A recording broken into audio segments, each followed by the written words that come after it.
Welcome to APD Today. Let's take a look at the question.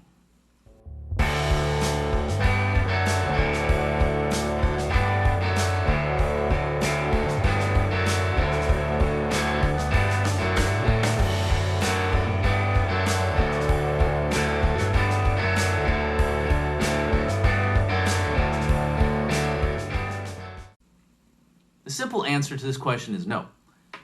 Now, let me explain. First, no matter what your view of biblical history is, everyone must agree that a judge of the Old Testament is not the same office as an elder or a pastor in the New Testament, right? The fact alone should keep us from using Deborah as an example of authority in the New Testament church. It would be like saying if the United States had a female president, then women should be an elder in the church. The two are completely different offices, serving different groups of people.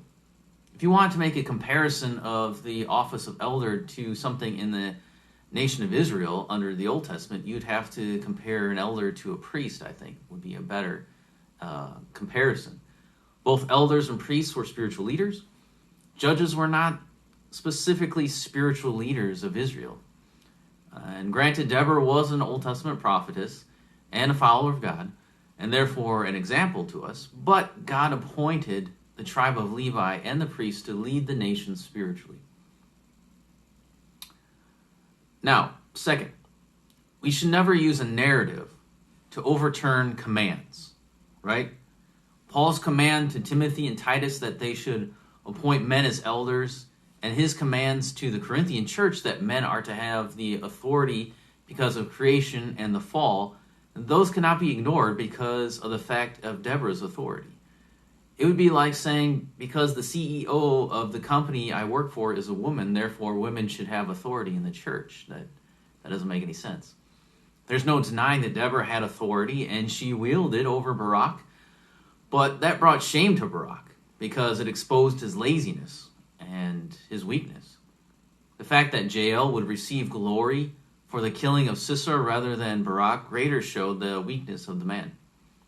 Third, the assumption is being made that God raising up a woman judge, or any judge, was a sign of something good for the nation of Israel. Judges being raised up by God was always in response to the dreadfully sinful and rebellious lives of the people, which led them to be oppressed by a foreign power. A judge came on the scene when the people were at their worst. Elders are given to the church as a gift to help shepherd and to watch over the people's souls. Again, to use Deborah is comparing two vastly different things. We could keep going, but hopefully you see the point. It doesn't make sense to compare the authority granted to Deborah as a judge of Israel to men appointed as elders in the New Testament church. They're two completely different offices, with two completely different functions, with two completely different set of qualifications, in two completely different epochs in history. So that's my answer. If you have any other questions, let me know.